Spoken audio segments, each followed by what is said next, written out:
Assalamualaikum warahmatullahi wabarakatuh. Saudara-saudara Pukutan Pring, semoga kalian semuanya yang menonton video ini dalam keadaan sehat walafiat, dalam rezeki yang barokah, umur panjang yang barokah.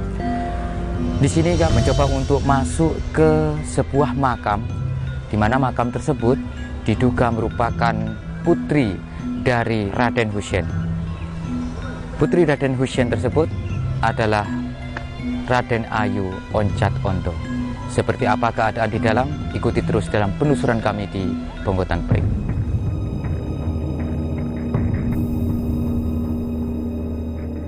Kita masuk ke dalam, teman-teman.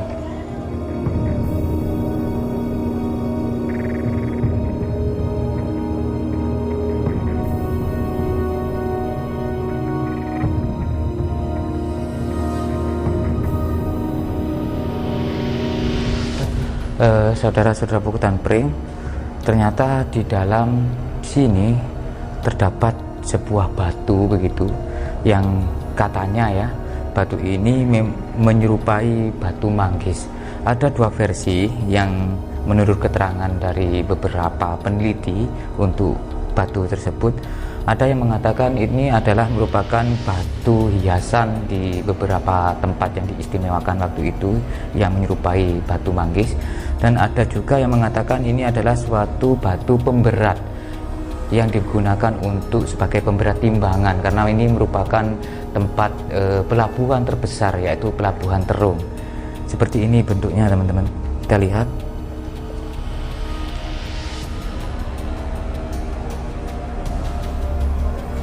Jadi memang menyerupai buah manggis begitu.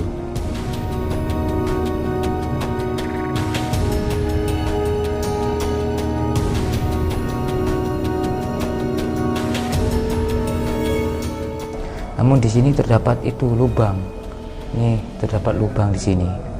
Makanya ada beberapa peneliti yang mengatakan ini merupakan batu pemberat sebagai timbangan waktu itu. Untuk dari Kang Pras ini, apa yang didapat Kang tentang cerita batu ini?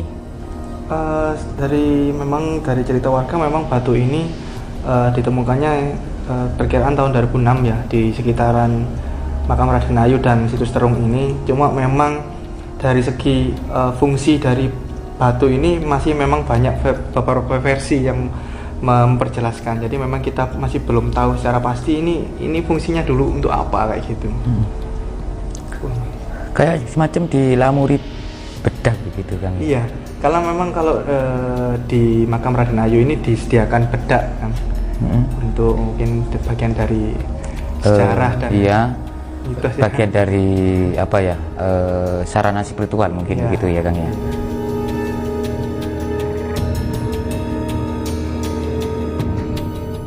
Ya Mas Den, apa yang didapat nih Mas Den? Ya, dalam sudut pandang spiritual saya Kang Eko ya, ini adalah ciri khas Pelabuhan Terung. Yang dilihat Mas Den seperti itu, artinya batu-batu ini dulu yang dilihat Mas Den adalah berada di pinggiran sungai. Berada di pinggiran sungai, ini adalah ciri khas Pelabuhan Terung. Dalam penglihatan saya Kang Eko ya, ini adalah ciri khas Pelabuhan Terung, di mana di setiap pinggiran dari dermaga tadi itu ada banyak batu-batu seperti ini. Batu yang berbentuk manggis ini adalah sebuah hiasan, penghias ciri khasnya Pelabuhan Terung. Dan banyak itu sih sebenarnya tuh. Di setiap dermaga itu mempunyai ciri khas tersendiri. Begitu. Yang terlihat di penglihatan saya di setiap dermaga Majapahit kan mempunyai beberapa dermaga. Itu ada ciri khasnya tersendiri seperti itu Kang Eko. Setiap daerah beda-beda. Iya. Dan di sini ciri khasnya ini. Berarti indikasi kalau memang ini adalah ciri khas dan penghias, berarti indikasi masih banyak lagi batu manggis ini ya. Iya, cuma yang masih ditemukan cuma satu gitu. Iya. Yang ditemukan masih satu. Ceritanya ini kan ditemukan di sumur manggis tadi kan ya, di sekitaran situ ya. Makanya tadi ada sumur yang dinamakan sumur manggis, karena memang batu ini yang menyerupai buah manggis ini ditemukan di daerah sana, teman-teman.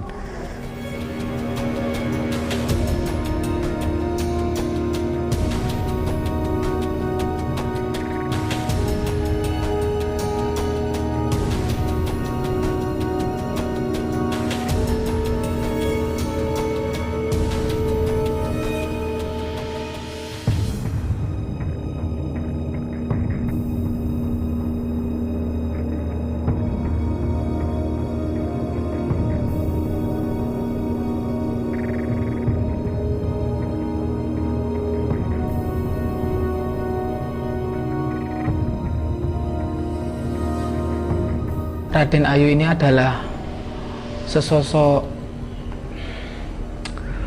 perempuan yang saya kagumi gitu loh.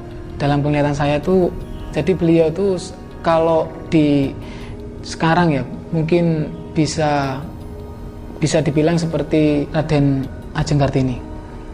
Jadi untuk kecerdasan dari Raden Ayu sendiri itu tidak diragukan untuk dalam segi kepemimpinan seperti itu. Meskipun putri, beliau ikut andil dalam pemerintahan di Kadipaten Terung seperti itu. Jadi Raden Ayu ini adalah keturunan dari Trah Majapahit. Ibundanya itu putri dari Raden Panji Arasaji seperti itu.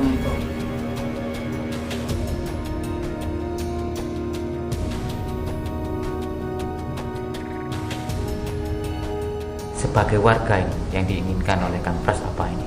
Ya, jadi memang ketika melihat potensi khususnya Desa Terung ini sangat luar biasa mengenai zaman peradaban ya, khususnya di zaman kerajaan Majapahit, dan merupakan salah satu wilayah keemasannya Majapahit juga. Jadi memang yang kami harapkan memang kami bukan hanya mewakili warga tetapi mewakili komunitas-komunitas pemuda yang ada di Sidoarjo. Ini adalah salah satu napak tilas atau mungkin salah satu pondasi dari Kabupaten Sidoarjo.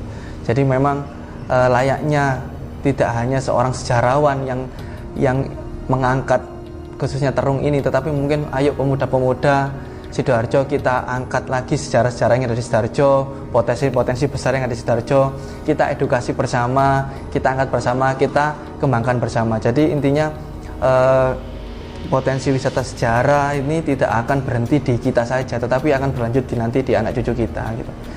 Gitu aja sih Mas Eko, harapan kami ke depan gitu ya. Ya teman-teman, itulah keterangan dari sudut pandang spiritual yang dibuat satu acuan karena berbeda pandangan spiritual itu memang berbeda. Tapi kami mencoba untuk selalu berusaha untuk berikan yang terbaik, yaitu tiada lain atas kuasa Allah Subhanahu wa Ta'ala. Dari Desa Terung kita banyak belajar.